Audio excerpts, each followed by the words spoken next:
আসসালামু আলাইকুম ভাইরা। কবুতরের জাত সংরক্ষণের ব্যাপারটা কিন্তু আমি আগেও আপনাদেরকে বলেছিলাম, ভালো কবুতর সংগ্রহ করবেন, তাহলে কবুতর থেকে সবসময় ডিম বাচ্চা কন্টিনিউ পাবেন। আমি সাধারণত যে কবুতরগুলা কিছু কবুতর বিক্রি করি, এগুলো কিন্তু গ্যারান্টি করে বিক্রি করি। গ্যারান্টিটা কেমন? মনে করেন কবুতর যে ডিম বাচ্চা না করে কবুতর দিয়ে যাবেন, টাকা নিয়ে যাবেন, অর্থাৎ যেটাকে টাকা ফেরত বলে।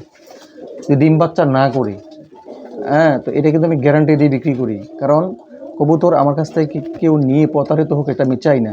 যে আমার কাছ থেকে নেয়, যে কয়েক জোড়া মানুষ নিছে, ওরা কিন্তু ভালো একটা ফিডব্যাক দিছে। অবশ্যই ওই ভিডিও আসলে আমি আপনাদেরকে দেখাতে পারি নাই। তো আমি চেষ্টা করি মানুষকে, যারা কবুতর নেয়, ভালো কবুতর দেওয়ার জন্য। তো আমারই ঘরে যে কবুতরগুলো, সবগুলো আলহামদুলিল্লাহ অনেক ভালো কবুতর। তো দেখেন, এখানে 3টা বাচ্চা, এক জোড়া কবুতরের 3টা বাচ্চা। আমি যদি আপনাকে একটু ধরে ধরে দেখাই, এই বাচ্চাটা দেখেন, তারপরে এই বাচ্চাটা পেশোয়ারির বাচ্চা। যে জিনিসটা বুঝাইতেছি, এই 3টা বাচ্চা এক জোড়ার কবুতরের। তো কীভাবে সম্ভব হলো দেখেন, আমার আউলের কোনো একটা কারণে আউলের ডিম একটা ভেঙে গেছে, যাওয়ার কারণে ওই ডিমটা আমি একটা ডিম আউলকে দিয়ে বসাই নাই, পরে একটা ডিম এই পেশোয়ারের নিচে দিয়ে দিছি। তো পেশোয়ারের ছিল 2 ডিম আর আউলের সে 1 ডিমে 3 ডিম। তা দিয়ে ওরা কিন্তু খুব ঠিকঠাকভাবে 3টা বাচ্চায় আলহামদুলিল্লাহ বড় করেছে। আপনারা অবশ্যই দেখতেছেন এই 3টা বেবি। এই 2টা একেবারে সাদা, ওইটা তো সাদাই, পিছনের অংশে কয়েকটা পালক কালো আছে। তা আলহামদুলিল্লাহ এ হচ্ছে একটা জাত কবুতরের, অর্থাৎ সে 3টা ডিম দিছে সেটা আমি বলবো না, কিন্তু 3টা বাচ্চাকে খাবার খাওয়িয়ে একসাথে কত সুন্দরভাবে বড় করছে দেখেন। 2টা একই সাইজের, আর একটা একটু ছোট। তো 3টার মধ্যে একটু ছোট একটা হতেই পারে, কারণ হচ্ছে 2টার মধ্যে সাধারণত ছোট বড় হয়ে যায়।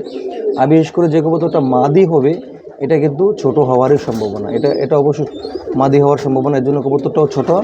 আর বাকি 2টা কিন্তু বড়, অর্থাৎ নর হওয়ার সম্ভাবনা। যাই হোক, এখন মূল যে বিষয়টা আমি আপনাদেরকে বোঝাচ্ছি, সেটা হচ্ছে যে ভালো জাতের কবুতর কেনার চেষ্টা করবেন। এতে করে হবে কি, কবুতর থেকে সবসময় ভালো কিছু পাবেন। সে নিজেও বাচ্চা উৎপাদন করবে এবং কন্টিনিউ ডিম বাচ্চা করবে। তো এই প্রক্রিয়াটা সাধারণত আপনি কিভাবে করবেন? বাজার থেকে কিনেন বা কারো কাছ থেকে কিনেন কবুতর, যাচাই বাছাই করে দেখে শুনে কবুতর কিনবেন। আপনার সর্বোচ্চ পছন্দ অনুযায়ী যে কবুতরটা, ওইটাই কিনবেন। অনেকে আমরা সস্তা খুঁজি, মানে 100-200 টাকা কমের কবুতরটা। আসলে বিশেষ করে কোয়ালিটি, নন কোয়ালিটি কবুতরগুলো মানুষ একটু কমে চাইরা দেয়, এটাই স্বাভাবিক।